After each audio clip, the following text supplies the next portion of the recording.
Hello, everybody. This is Dane Gentry with the Standing Back Up podcast. Today, my special guest is Mr. Nico Moralez, author. How you doing, my friend? Doing great, Dane, man. Enjoying this beautiful day and all being grateful for the blessing of another day, man. How are you? I'm doing great, man. You know, that's one of the best ways to start our days with that gratitude, huh? Absolutely. It's a lost art for sure, and it opens up so many doors. Without a doubt, man. We get so caught up on everything else, and sometimes we forget the little things, man. All right, man. Where'd you grow up at? Albuquerque, New Mexico, the Duke Albuquerque. City, bro. You ever Uh, been? a long time ago, man. You know, I got a troubled past, and I was on the run, and I was in Houston, Texas, and my brother's ex-wife was working at the Holiday Inn out there. She was kind of one of the big wigs. I went there just briefly, flew out there and drove back. Yeah, nice, man. Yeah, land of enchantment is what they call it. From here, we call it the land of entrapment. So I'm glad that you were able to get back to Houston. Yeah, no kidding. We drove back. It was a long ride. I remember that, man. I was strung out on dope. I was on pills, took pain pills at the time, man, and I took a bunch out there with me. I barely made it to the airport. It was pre 9/11, but about got hemmed up in the airport, but made it through, man. Um, Shit. I, On s- the run with uh, pills in the airport. There's uh, some things that when we look back at our decision making, it's just man, like, what was going on in our heads? we just think we're so smart. You know that's the thing about it. You know, oh man, they're not gonna catch me. And then we get caught, and it's like, man, what are you doing messing with me, man? Yeah, I didn't do anything. I I didn't do didn't do. anything wrong. You don't get it. You don't get it. No, you don't get it. So I see you as an athlete, man. What sport did you play? My favorite sport that I did pretty well in was wrestling. There was something Wrestling. about beating somebody up without getting in trouble that I really enjoyed. Yeah, I get that. I understand, man. You know, they don't like us putting our hands on people nowadays. That's for sure. Yeah, yeah. You go and put somebody in a chokehold now, pick them up and slam them on their head, and you got way more issues. But You're in wrestling, a double leg, single leg takedown, fireman's carry, and then just choking someone out. There was something, Dane, that I used to enjoy. Like I get them into a headlock, lift up their head, and I could just see their eyes get a little bit wider and wider yeah, and wider yeah, and wider as the fear grew up in their head. And that right. was just a kick to me. I enjoyed it. That adrenaline rush, man. Yeah. Yeah. How And did then oh, go combat, ahead. right? Combat, going Okay. back and forth with another human being. I think Yeah. as men, we're supposed to be able to do that.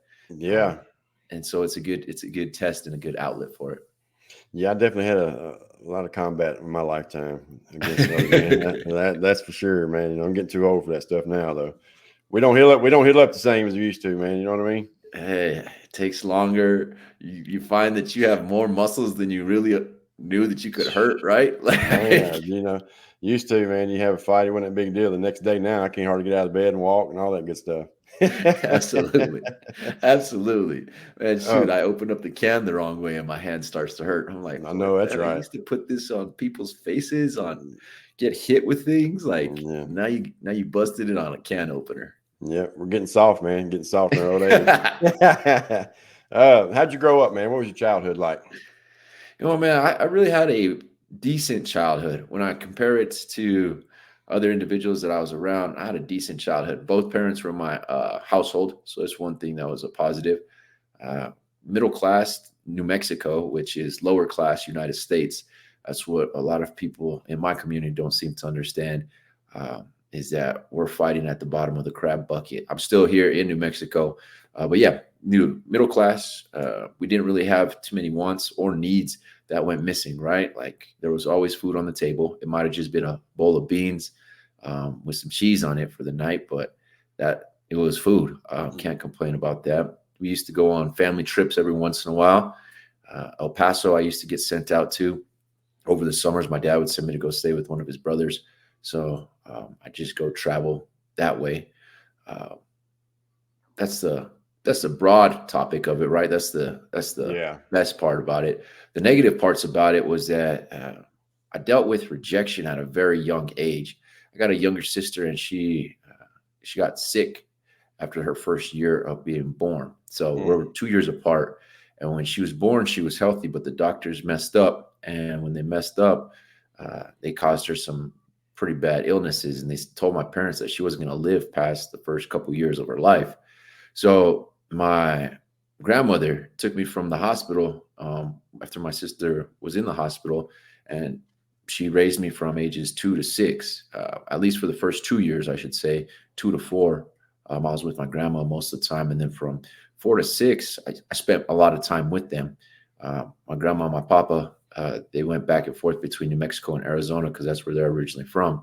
And, that's just the way that it was. My mom was at the hospital with my sister. My dad was working, so there wasn't anybody that could really look out for Nico. Right. And being in the hospital as a kid, that's not the fun place to be. So being in the car with my grandparents was a lot better. But that's where I identified one of my root issues of missing out, like not feeling accepted.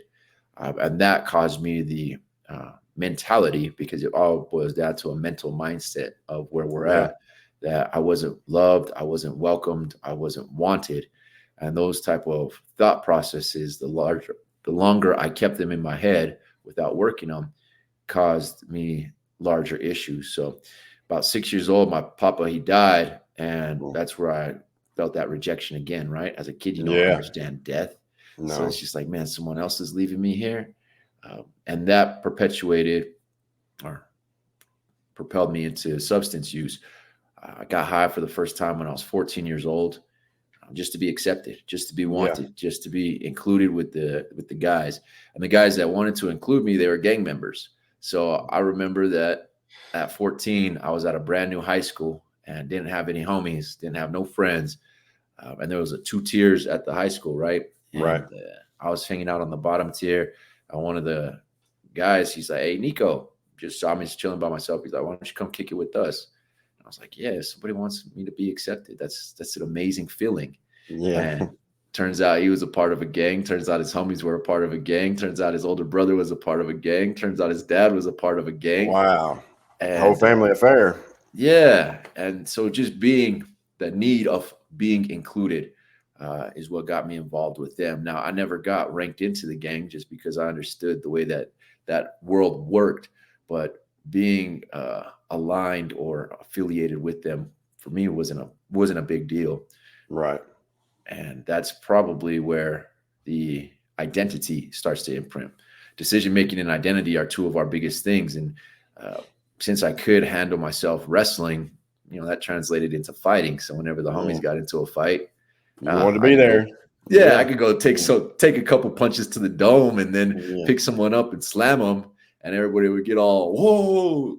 Look at Nico. Yeah. Yeah. And that acceptance just propelled. So I eventually got asked to leave that school because apparently we were causing too much of a headache for the school. And so they separated us. And at that point, when you're already a bird of a feather, you start to flock together with other individuals, right? So it didn't really matter which school they sent me to. I already had this mentality. One of my favorite things to do was wear my initials on my belt buckle. And at the time, that was the cool way to like sport yourself, right? My initials are NM. So from New Mexico with initials NM, I was just like, man, this is easy. And I also learned there. I'm sorry, go ahead. I was just going to say, I was on the run again one time. Imagine that. And I was out in Arizona, man. I ended up in Tucson. And what was it? 520, I think, was the area code. And I remember how when I went to jail, they were extraditing me back. And 520, man, that's all you heard. Everybody was very proud of that. So I get what you're saying about the New Mexico thing. It's kind of relates the same way. Yeah, exactly. It's an affiliation that we all want to be tied to something. That's what I learned as I kind of grew up, is that we want to be tied and associated with something. And so the 520 in Arizona, in New Mexico is 505, Duke City. There's all kinds of different lingos that gets used that you can be affiliated with just a community. And that's what it ends up being. Now the community conscious, the decisions that are made in that community, those differ, but just like a frat, they have rules. Yeah, it's the same thing. It's all the same thing. Just like church religions, they have community and they have rules there too. It's a community that people are searching for. And that's what I learned, was that it is a community. And the community behaviors of the individuals that I chose to spend my time with were, hey, we earn money and we fight and we don't let anybody disrespect us. I know all about disrespect women or children. And I was like, those are simple rules to follow. And I like those rules. Yeah. And yeah, that's kind of where the what some people would call the bad path started. For me, I don't like to determine them as bad paths because without those paths, like you wouldn't be the person that we are today, right? No, we wouldn't, man. I did another show earlier today, and that's what I was telling her about. She doesn't know anything about that kind of life, and I said, at the end of the day, yeah, I do wish my life would have went another path, but on the other hand, I'm proud of who I am today, and that's what did it. That's what molded it. Can I ask you how your sister is? Yeah, thank you for asking. Yeah, She's well. She's still alive. She has beautiful kids. She's married. awesome. She's living what she wants to live. And yeah, so thank you for asking. She's still kicking, and she's a tough cookie, man. She's a Good tough cookie. deal. That's see those are things we want to hear, man. That's the good stuff we want to hear. All right. So at 14, you're running with the rough crowd. We'll just say. I'll say real quick. My childhood, in a way, was similar to yours, but a little bit different. My mother was an alcoholic and drug addict. Uh, Dad, I don't even like calling him that, but he was never in my life. Um, so mom was gone all the time, and then even when she got sober, she was gone at work all the time, and so I had those same feelings, unwanted. I never really grasped that I had those feelings until my wife. She's like, "It's all because of that," that abandonment issues, we'll call it, and it's kind of the same thing. You have to work through them that way, and it's a tough thing. But I found my way the same exact way almost, man. I was 15, wrong crowd. I did join into the gang, was manipulated and brainwashed and all kind of good stuff, led me to believe I was someone that I wasn't. And I believed it for a long time, and one day I just had this epiphany moment and I said, hold on, man. One hand, we're talking about God and all this, and the next hand, you got all this hate coming out of your mouth. Something's not right. Something's not jiving here, man. And I woke up to it. So, what drug did you start using at first? Pot? Yeah, cannabis was the first one that I started using, and when I first used it, Dane, you might be able to share this experience as well. But I was like, this is how other people must feel all the time. Yep. Like it wasn't so much that I enjoyed it, but so much that I was like, oh, that out of body experience that makes you feel like, oh, this is how other people must be seeing life. That's what I wanted. Like I didn't care about the substance. I just wanted to stop feeling the emotions that I had going on inside of my head that I didn't know how to communicate or share or discuss or other than just feel them and know that they hurt. Yeah. So yeah, cannabis was my first drug of choice. How long did it take you to graduate into something different, man? About year and a half, 18 months. Okay. Um, right about that time frame, the pill market started to open up. So Xanax, OxyContin, Percocets, hydrocodons, man, blues and buses were those footballs were my thing. So Xanax followed up with some Oxy to come back down. I was like, oh, and it doesn't stink either. So Right. You can't there was smell it. that hidden factor. So about 18 months, and I was constantly taking some sort of other hardcore drug when it comes to pharmaceuticals. Right. Right. Yeah. See, I started so young. Everybody wasn't taking pills. You know what I mean? Like, I had an accident and got on them, but I went to prison and come back, man, and everybody I knew was on pills. That was when the OxyContin craze came out or whatever. They started pushing it on everybody. And I saw a lot of people, man, that I never would have believed would have been on pills that still today, you don't have it together, and they're not ready yet, man. We can talk to them all we want. We can show them what it's doing, and until you're ready, though, it's just not going to happen for you, man. I like how you said that because it gave me, that awareness. I get chills whenever somebody speaks truth, and there's common truths that we all have to live by, right? And when you just said that they weren't ready, I think that's a portion that many individuals who haven't ever walked a life of substance use, haven't ever walked a life on the other side of the railroad tracks, haven't ever dabbled in that, they don't comprehend. They don't understand that it's a solution that somebody has found, and to ask them to decide to stop that solution to find another solution that isn't immediately gratifying Yep. is detrimental to their mind. It doesn't make sense. And so until they can come to that conclusion that the decision that I'm making is mine, it never happens. And that's okay, right? Yeah. That they even get another day is all that matters to me. And how can we improve their quality of life, whether it's through conversation. Like there's cats that I know, like you just said, that are still using, and it hurts me to see them using. But at the same time, I'm not going to pull up and be like, hey bro, you need to stop. Instead, I'm going to pull up and be like, hey, what's up, how are you, Yep. what's going on with you? I'm going to treat you like a normal human being, because that's what you are. You just Yep. found a solution that I don't agree with. And there's lots of people who have solutions that I don't agree with. There's some who eat too much, and I don't agree with that, right? Right. And I don't treat them any differently. I still do my best to show them love. So I love how you said that portion of it, because it's just not their time.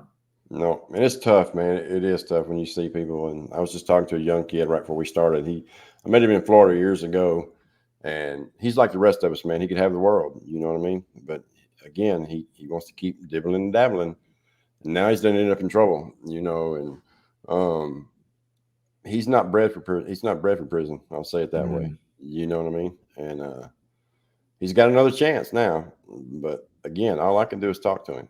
And I told him, man, listen, man, until you're ready, there's nothing. I'm not going to say anything to you that's going to change anything inside of you. I'm going to say some things, give you some nuggets to make you think. But you have to make that final decision, man, to realize, hey, I want more out of life, man. You know, success is different for each of us. You know, your idea of success is yours, mine is mine. And he's got an unbelievable work ethic. And he's a good kid. And when I see that, it hurts me, man, because I'm 48 now. And I had people the same when I was young try to talk to me the same way. I wouldn't listen either, you know. So I can't get mad at him. Like you said, I can just try to love him from afar. I don't try to directly let it impact my life. I'll say that. absolutely. Because, man, as it sounds like you have that trait of a healer, right? And as a true healer, you know that you can't heal anybody, but you can reveal to them where that healing happens, and that's Without a doubt. internally, Yep, right? And without a that's what doubt. true healers do, is they plant the nuggets, plant the seeds, so that regardless of the path that he takes, that truth is then given to him. I like what the some people call the 12 laws of the universe, and one of them is the law of exposure. And Yeah. once you've been exposed to something, you can't be unexposed to it. So just by even planting the seed of putting the question out there, discussing with them about some of the personal experiences, that creates that law of exposure where now they know. You know, there's that old phrase that says, no one knows robbing is bad until you know robbing is bad. Like, Right. Yep. you, Exactly you're right. just trying to make ends meet. You're in a survival mode. So you don't know it's bad until you know it's bad. And then when you know it's bad, you have to consciously make the decision to participate in that negative behavior. I don't really want to call it bad, that negative decision Yeah. consequences, or you deal with the positive consequences. And either one are available to all of us once we know it. And as you said, the only job we have is by sharing our experiences at a distance that's safe, to make sure that we don't fall back into that flame. I could stand and I can withstand the heat for a little bit, but there's still some Yeah. time that I got to back up and replenish myself, go take a nice cool walk in the breeze, and remind myself that, hey, you still got your life, and you can't save anybody. No, we can't, man. And that's what, you know, my wife tried to save me for a long time. And then Mm. she finally realized, hey, I can't do it. You know, I've done all I can do. And she's definitely, you know, a godsend to me. She's definitely an angel. I'd say that someone who finally believed in me, I'll say it that way, and kind of woke up, man, to me realizing I did have more in life, you know, because again, I believed I was supposed to be this tough guy and all this stuff, and there ain't nothing cool about that, man. You know what I mean? And yeah, it's cool. You can take care of yourself and all that, but you know, you're not going to get anywhere just with your hands like that way. It's with your heart, man, your mind. You know, and, that's what I do this show for, is because I want people to see, man. You know, like so many of us, I've had a bad way, man. Now I caused it. Don't get me wrong; it's my decisions that caused it, but it's been a rough ride, and I don't want to see other people go through it. And if I can help them, I'm gonna do all I can to do that. Let me ask you. So when you started taking the pills and stuff, how much did your life change? Oh, my life 180. So when I started taking the pills, I got to give a little bit more backstory on that. All right. I started working when I was 14 years old, mainly Okay. because I wanted to drop out of school. Like I didn't see the point in going to school myself. So I wanted to drop out, and Mama Dukes, man, she wasn't having it. She's like, you're Yeah. going to be a high school graduate at the bare minimum. But she thought that teaching me the hard way was going to help me. And so she Right. got me a job as a laborer on a construction site.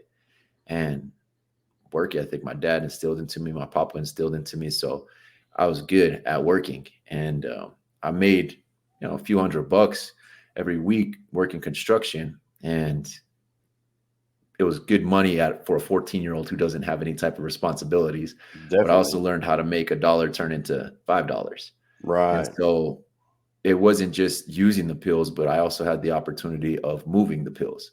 Yeah. And at that point, you didn't have to go see the big homie anymore. You didn't have to go see the dude on the corner anymore. That's right. These pills were being offered by hundreds more of individuals because many people had them. And Hmm. when I understood that the demand was high and that the supply was high, I just made the connection. I had the connecting conduit, which was cash. If Cash. I didn't have cash, then I had what they wanted, cocaine. Cocaine, a lot of the individuals that I knew that were older, that was their substance of choice. They loved it. Hmm. And so I just go buy me an ounce of coke and trade them for all their pills. And Right.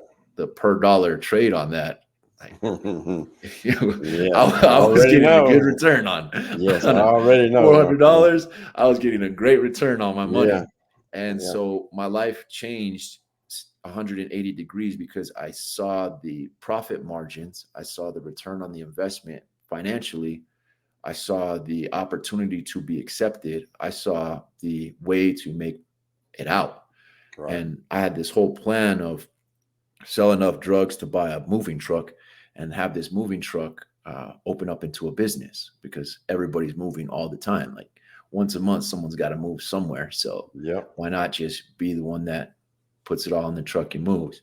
So my life changed because I had a plan that I saw a small light of hope that I could get out of the situation that I had seen my dad in. My dad worked all the time. My mom, she worked all the time. Uh, they were present very much so whenever they could be. And Right. I had them around more than most people had their parents around that were around me. But I could see the struggle that it was. One of the guys I like to listen to, he says, money ran out before the month ran out. Right. Right. Hmm. And so I just wanted to get that situation solved. So by pills, I saw that solution happening and I saw the solution of being accepted happening. And then I took them once because I broke the rules of the game. And I was like, holy cow, this is better than smoking weed. Like Yeah. this is slowing down my brain to a place where I can actually think. It wasn't constant thoughts going back and forth, ping-ponging all over my brain, having to do this, having to do that, having to think about this, having to think about that, having past events, having present events, having future events, all these thoughts just firing off in my head. I didn't have a system for controlling my thoughts. Right. And the pills slowed down my thinking so that I could at least manage my thoughts. So there was three different ways that it changed my life 180 degrees because I found a mental solution, I found a financial solution, and I found a emotional solution. Right. And I keep on calling it solutions. And if anybody's listening, you might be wondering why I call it solutions. It's because that's what it is. Like for an individual in that state of mind, a survival mode, a state where they have problems all around them, um, that's a solution. Without a doubt. I was I do some work locally and I was at a school, a middle school, and I was having a conversation with a group of individuals who the school deems as high risk. I call them great opportunity students. And that's how I talk to them. I let them know that you guys are smarter than you think. You just haven't learned to direct it. You're limiting your options. And right now, the options that are available are far greater than just selling whatever you're selling, Right. selling vapes, selling pills, selling bottles of liquor that you guys are stealing. Your options are far greater because you have the internet available to you.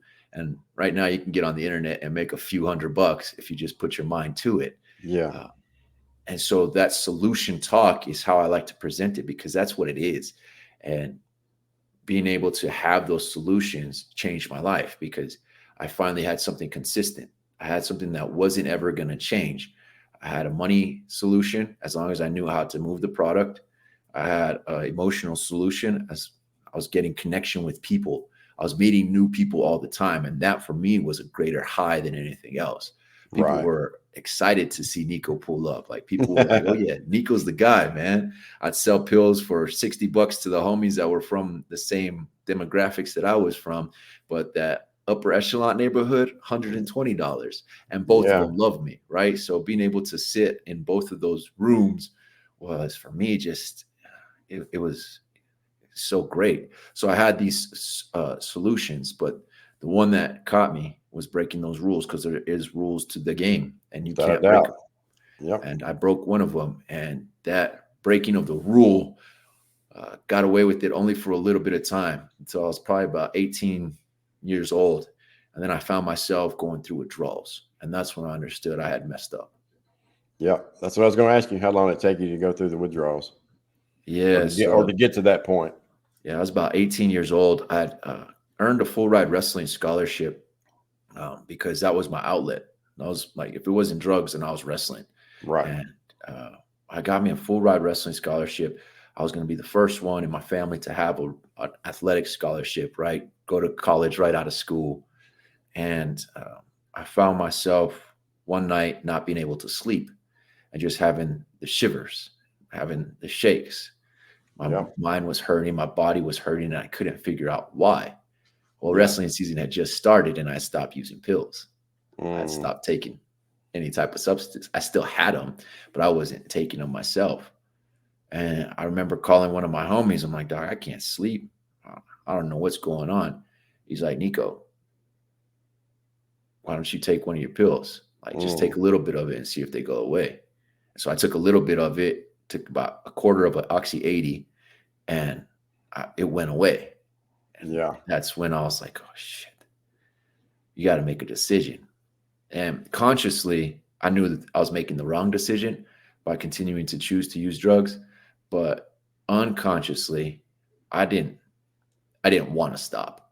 Right. Like it had solved all of my problems. I wasn't going to give this up. So to give that up was like out of the question for me.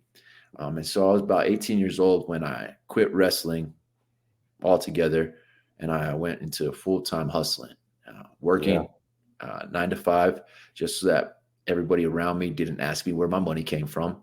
You Right. know, I had some nice things, but people Right. were like, "Ah, he's working a job." Like, yeah, working a job. Yeah. And at work, I wouldn't really work. I just network.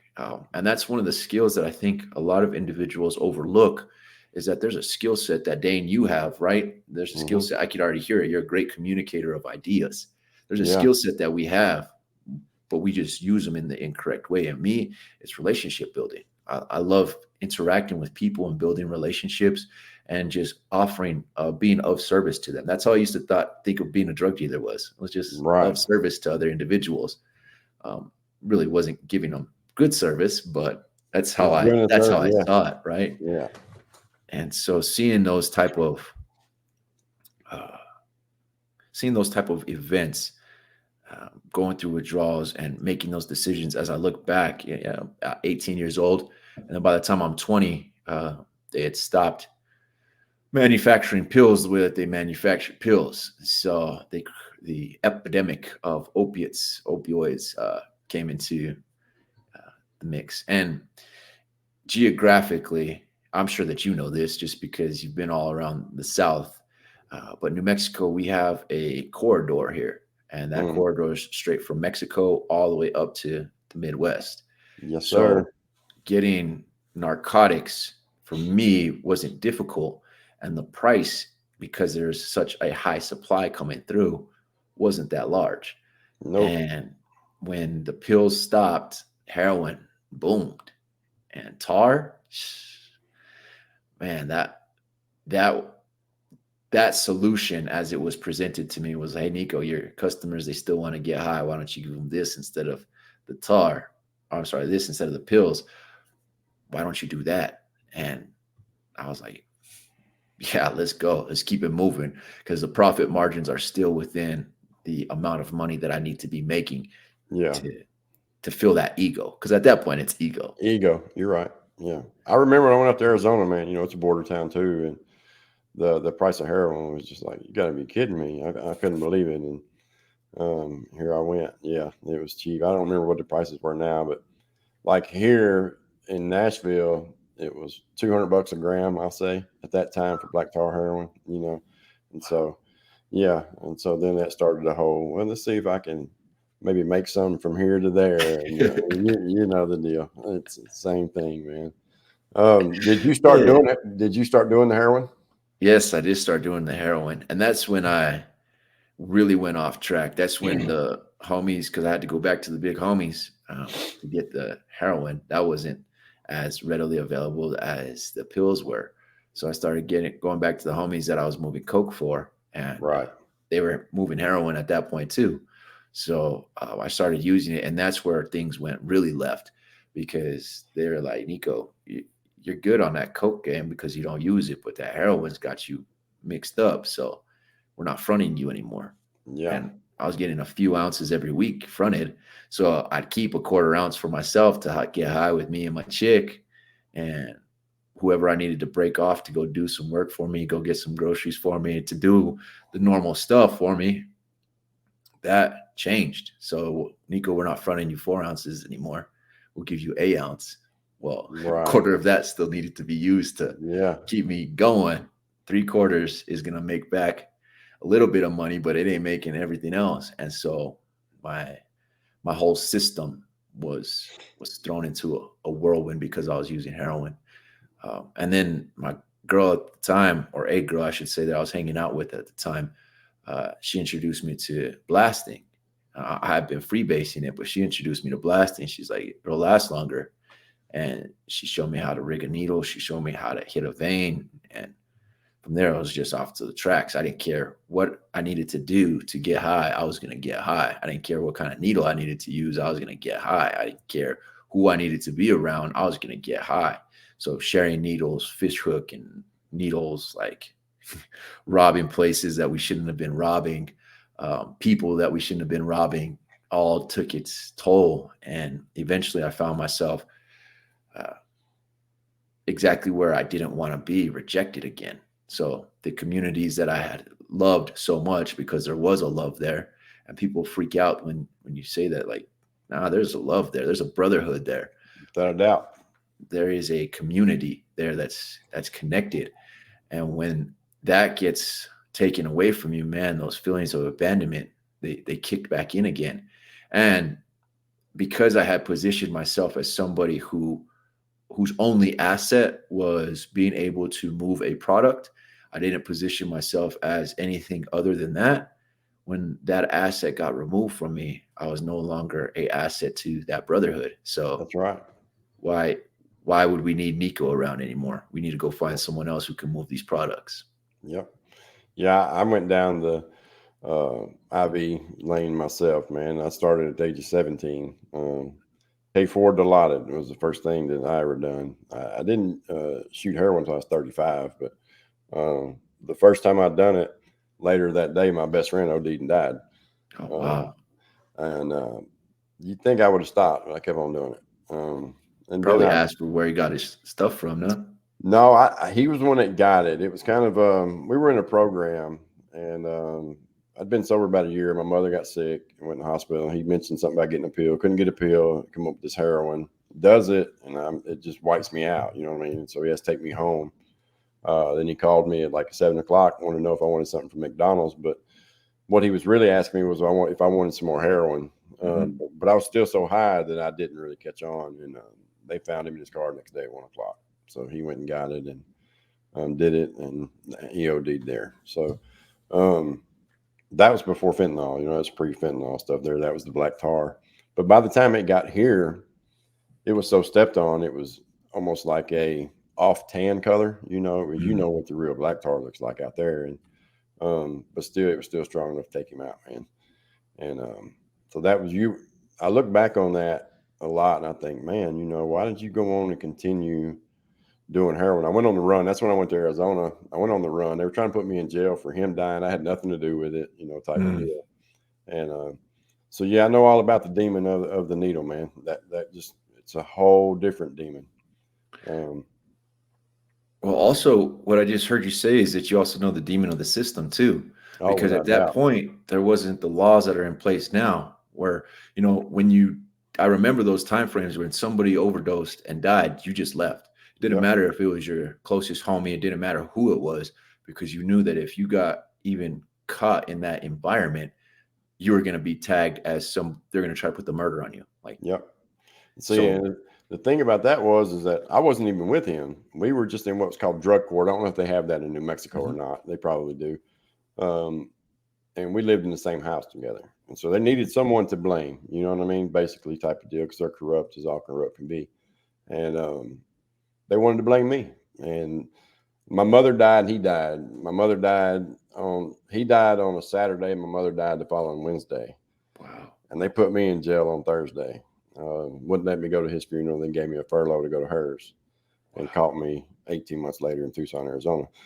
Didn't turn myself back in, but they kept trying to blame me for him, man. And I was like, no. They even went so far as to say, well, they got you on camera getting out of his car, which was a lie. I wasn't with him, but nowadays, here, I don't know about there, but they're charging you now here. Now I know a couple of kids who sold fentanyl and people died, and they're giving them 12 years for it. They're not playing, but I don't want to get into all that conspiracy stuff, but I think our government's tied into all that too. So, with all the drugs, I just feel that way. But whether or not they are, I don't know, man. Yeah, yeah. History will tell us eventually. Eventually, It'll you're right. it'll show, but uh, that whole and I can even say this because it's factual. Here in New Mexico, we got what's called we got a few $1 million from a federal case because of the opioid pharmaceuticals.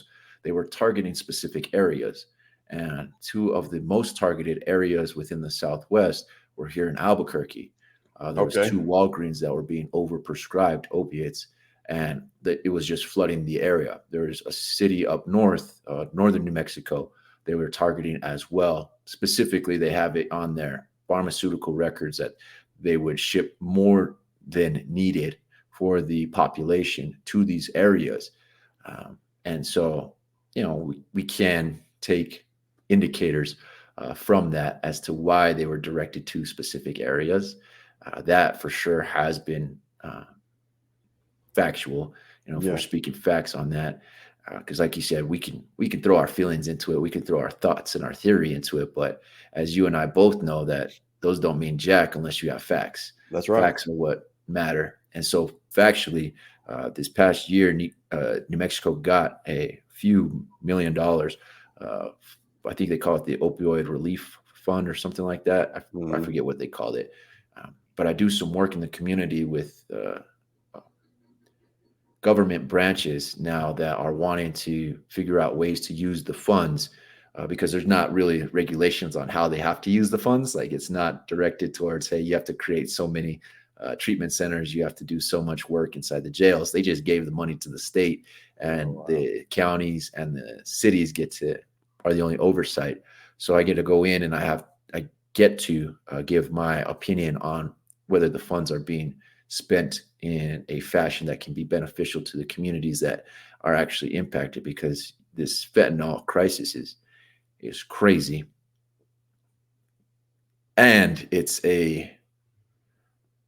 another ploy to keep the prisons, privately owned prisons, I'm going to say There that, you go. There you said a key in word, a man. profit margin that is currently needed for them to keep on running, because a lot of people don't understand our prison system isn't it's not government ran, it's private owned. And Yeah. so they get paid certain amount of dollars for every head in the bed and every meal that they get to throw on a tray. And all these people on stock in it, man.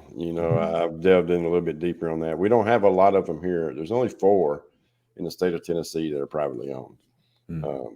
What used to be called CCA, I'm sure it's the same thing out there. I think they call it CCS or something now, but it's all the same thing. And My wife works in treatment, and she has a lady come in. Her son was found dead in one of them, and Mhm. they won't tell her anything, man. Tell her if she wants to find out, she has to have a lawyer. And there's been many people that way, and that's what we're kind of on a journey on now. We're going to try to get that voice out because it's sad, man, Nico. I mean, to just say the least, man. The difference here in the state-run prisons, it's not no good either. Don't get me wrong, but the privately owned, it's horrible, man. It's just the way that you live in there and the way you're treated, and you're not going to make parole in them, man. I don't care. You can take every program they got, not get no write-ups, but it's the same thing. That bed, that head in that bed, we're the cattle. We're the new cattle, man. You know, I did tw- Absolutely.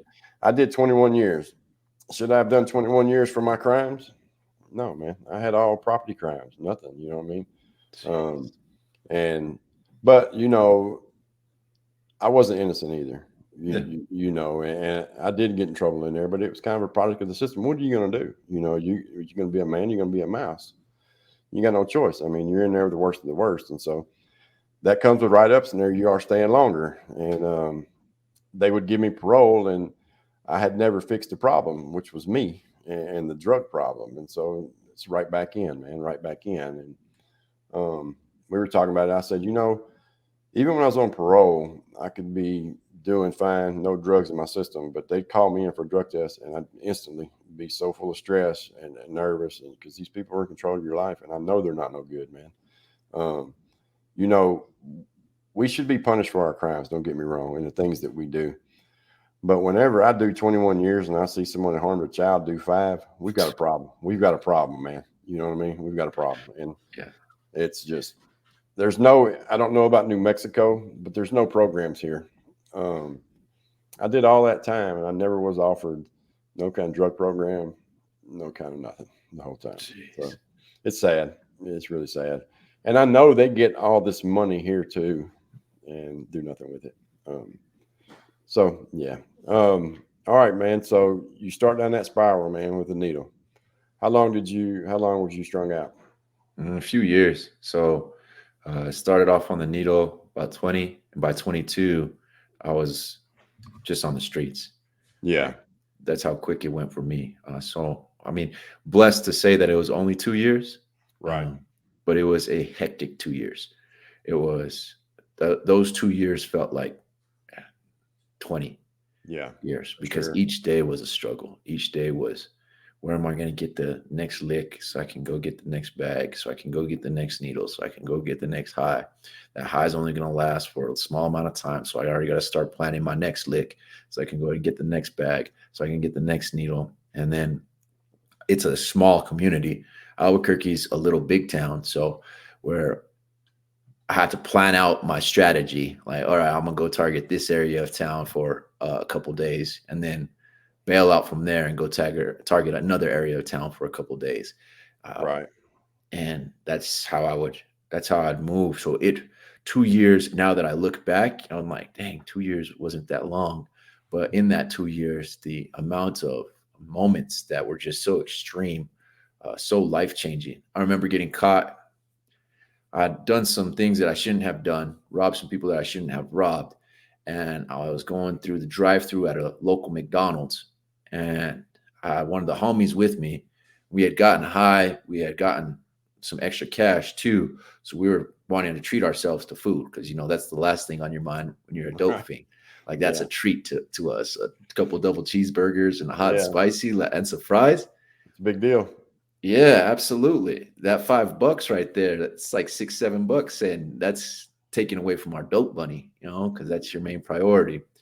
But I remember that we're in the drive-through, and all of a sudden, my homie taps me. He's like, "Look," and we see one of the homies of the guys that we had just robbed, and he sees us, and well, we're stuck in a drive-through. Our homie pulls out his pistol, and he starts looking at us.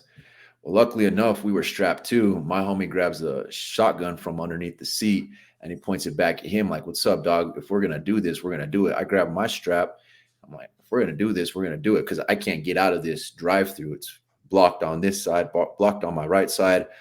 My left side is where you're at. And if I go straight ahead, there's cars. Like I don't have an out. So the only out that we're going to get is a shootout. And You're right. when he saw the shotgun raise and then he saw me with my pistol and I showed it to him, he knew he was outgunned. And at that point, that's the only thing that diffused the situation. I see him get on the phone immediately, and I was like, "Yeah, he's calling his people. We got to get out of here, dog." I was like, "Why don't you keep an eye on him? Keep that strap ready, and let's just get through this drive-through." And sitting in that drive-through felt like days because I was like, "Man, I don't know where his people are at. They could come around the corner and it's over for us in a Yeah. matter of an instant." Um, and that's just a small instance of where I was at with that situation because and the needle, it'll drive you to do some crazy things. Just the high will drive you to do some crazy things that even looking back now, I get still my stomach turns because Yeah. of some of the things that I've done. And like I said, there was rules that we followed. You didn't hurt any people that weren't in the game. You never mess with them, and you never mess with any children or women. Like Right. so, we followed certain rules, but even the rules that we didn't follow, it became a very aggressive, hostile lifestyle. And at that point, 130 pounds, maybe. Like right now, Yeah. I sit at 200. Um, there, I was 120 pounds, 130 pounds, acting like a dummy Yeah. and thinking that the world was mine because all I had to do was get another sack. That's all I had to do. That's Because all I we was, were. That's the only thing on your mind, man. No yeah, matter what we got to do to get it. yeah. It's sad. It really is. Let something take us that far in life, man. But we do. How did you get sober, man? So that's the crazy part. Sobriety for me was not AA. It wasn't NA. It wasn't treatment centers. I really struggle with being told what to do, Dane. Right. Like I cannot stand it. I love to help people. I love to serve people. And even now, when I'm working with individuals that I work with, just on my own, I'm like, you could ask me for almost anything, and if I can get it done for you, I will. I have pool. I have ways. I have resources. Um, both in many different areas and aspects. But you tell me I need to do something, and you're going to see a switch go off in my head that it's hard for me to shut off because Right. I have a animosity of being told what to do.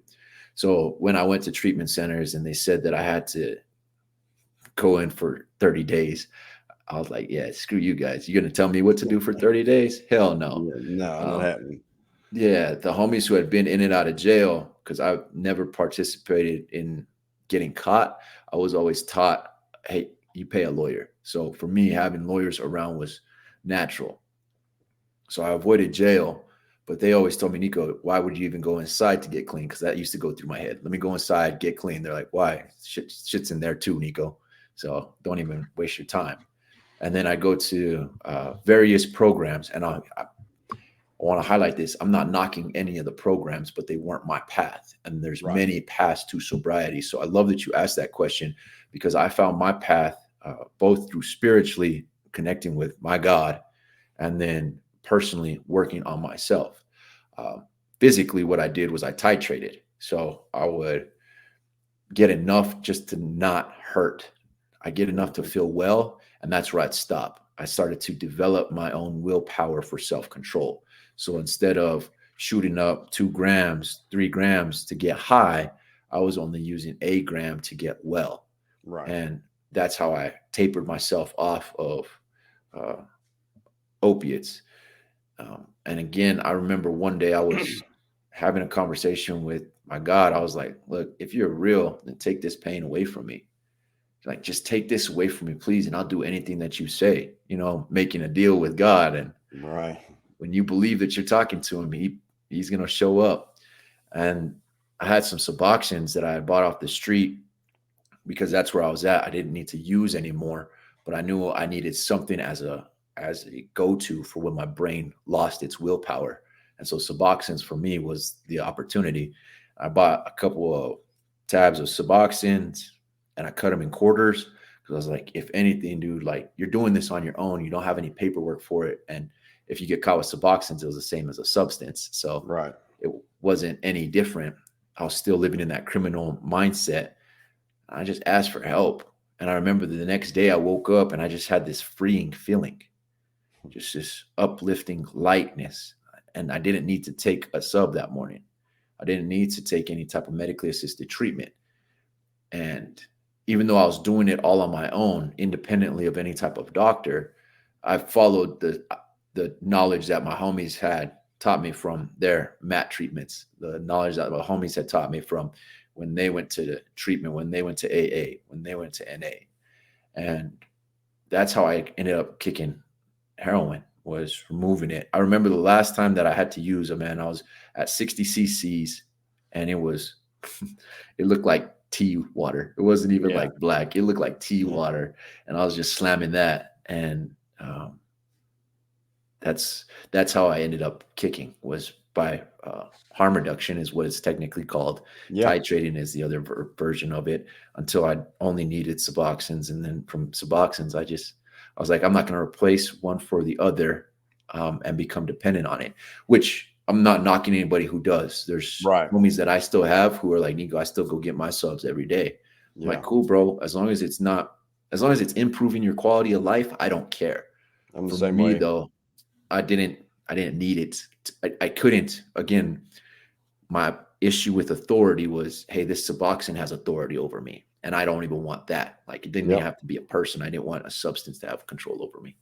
Yeah, I feel you on that authority thing, man. It seems like I had a lot of authority on my life too, but I'm the same way with Suboxone. Each his own. As Yeah. long as it's improving your quality of life and you're becoming a better person, and all these different things that we're supposed to be doing in recovery, I'm not against it. Methadone, on the other hand, it's a little bit different. But Suboxone, I'm all about it. Really, some people, man, need it, and some don't, And if that's keeping you from slamming a needle in your arm, and now you're not stealing from your family and robbing and doing all these things and being productive, hey, by all means, take it, man. So you Absolutely. tell me about the book you wrote. So the book I wrote is 5 Things to Know Before You Get Sober. I Okay. started working on myself, and I got introduced to this gentleman by the name of E.T., the hip hop preacher. I was Okay. scrolling through YouTube, and one day I hear him come across it was a commercial that I heard of his, and what he was describing is exactly what I knew in my heart to be true, that you have to change who you are internally before you can change anything around you externally. You have to identify as somebody who isn't going to use substances. And he was talking about it as something different. He was going through his own issues, but I was like, that's a truth. That's a universal truth right there. And so I started studying all this information that YouTube, man, it's a university. So Without I a started doubt. studying like every piece of content that I could get from him. I started studying, and then I learned of a couple other guys, Les Brown, Zig Ziglar, Jim Rohn. And I was like, holy cow, there's a whole industry of these individuals who are teaching what needs to be taught in a fashion that is consumable and digestible in my own time frame. Because some of the stuff I didn't understand, and cool, I'll come back to it, but the stuff that I did understand, I would take and I would apply it, and I would apply it to the T. Just like when I was moving dope, everything was to the T. I applied this information to the T. And that's what changed. It was personal development for me. And I still view it as that. Each and every day I wake up, and how am I going to get better? What am I going to do better? I got that tattooed on my hand because it's so important to me to keep that at the forefront of my mind, that I do better today. And when I got involved in their communities, little more and more, going to seminars, going to online webinars, going to conferences, one of the things that they described is, you know what, you have a skill set inside of you from everything that you've been through, regardless of what it is. You have a skill set, you have a piece of knowledge that you can share with the community. And how you share that is up to you. And then they just start to describe different ways to share it, right? You can make Right. podcasts, you can make books, you can make recordings, you can make videos. And I was like, a book sounds great. Like, I like to stand out. I still got that. I still Yeah, got that got built that. into me. You know what I'm saying? Yeah. I got to stand out a little bit. Yeah. And nobody that I knew was an author. So I was like, I'm going to be the first author. And what do I know? Well, I know how to get sober without going to a treatment. And I noticed that there was a gap. You know, that's the name of the hustling game. You find the gap and you fill it, and that's where you make your money. And the gap that I saw was that there was a lot of content and books on what to do when you're sober, what to do to maintain your sobriety, but nobody was talking about what to do to before you get sober. Like, Right. and there's thousands of people that are stuck in that roadblock right there. They're trying to figure it out. clinically, I've learned that it is the contemplation stage, right? Right before you start taking any type of preparations, right before you start taking any type of actions, you're contemplating whether this is something for you or not. And so I specifically wrote the book for those individuals who are in that contemplation preparation stage, because there's 5 things that I think people should know before they get sober. First one is it's a choice. Regardless of how you address it, it's a choice. Right. Whether you want to call it a disease, whether you want to call it a moral failure, whether you want to call it a genetic defect, I don't care what you call it, but are you going to address it? Right. That's the choice that you have. You want to call it a spiritual issue, a spiritual warfare, demons, great. Are you going to choose to fight them or not? So it's a choice. And through the times that I had gotten clean, I noticed these patterns. The book describes those patterns in 5 simple ways. Right. That's awesome, man. Where can we find your book at? Amazon, or if you really want to support your boy, you can find it at my website, nohalonm.com. All right, man. Are you working on any more books now? Yeah, I got 3 more in the mix. One is a mindful book because I'm a firm believer in mindset. The other one is going to be, now I'm going to write a book on what to do now that you're sober, and then how to maintain sobriety. I want to put it into a 3-book series, right? Before you get sober, now that you're sober, and how to maintain it. Awesome, man. I want to say it's an honor I got to meet you, man. I like your story. I like hearing the different stories of people who don't use what we would call the traditional way of getting clean or sober, whatever word you want to use. I met a guy that he was alcoholic and he got sober on a bet, man. He wanted to keep his word and he lost the bet. So he had to get sober. And that's been 30 years ago. Hell yeah. Or 1998. So whatever that is now. So yeah, close enough, man. That's great. All right, man. It's been an honor to meet you, man. Like I said, listen, anytime you have another book coming out, man, shoot me an email. We'll get you back on, get you some publicity for it. Tell us again one more time your website again.